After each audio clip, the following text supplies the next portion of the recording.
guys, welcome to this video on my talks with Dr. A. I'm Dr. Avantika, a homeopath from Chennai. LDL ஏன் bad cholesterol, HDL ஏன் good cholesterolங்கிறது தான் இந்த video. So LDL அப்படின்னு சொல்லக்கூடிய இந்த low density lipoprotein cholesterol molecules liverல இருந்து எடுத்துட்டு போய் different organs of the bodyக்கு தரும். எந்த மீடியம் மூலமா தருது அப்படின்னா ரத்தம் மூலமா இந்த டிரான்ஸ்போர்டேஷன் நடக்குது. So இந்த மாதிரி LDL molecules bloodல டிரான்ஸ்போர்ட் ஆகும்போது LDL அளவுக்கு அதிகமா இருந்ததுன்னா ரத்த குழாயில டெபாசிட் ஆயிடும்.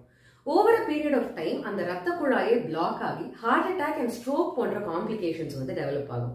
இதை அவாய்ட் பண்றது தான் HDL molecules. இந்த HDL அப்படின்னு சொல்லக்கூடிய ஹை டென்சிட்டி லைப்போப்ரோட்டீன் என்ன பண்ணுது அப்படின்னு பாத்தீங்கன்னா டிஃப்ரெண்ட் ஆர்கன்ஸ் ஆஃப் த பாடியில டெபாசிட் ஆன எக்ஸஸ் கொலஸ்ட்ராலை ரிமூவ் பண்ணி லிவருக்கு எடுத்துட்டு போய் தரும். So blood vesselsல blockage create ஆகாது. இதனாலதான் LDL பேட் கொலஸ்ட்ரால்னும் HDL குட் கொலஸ்ட்ரால்னும் சொல்றோம்.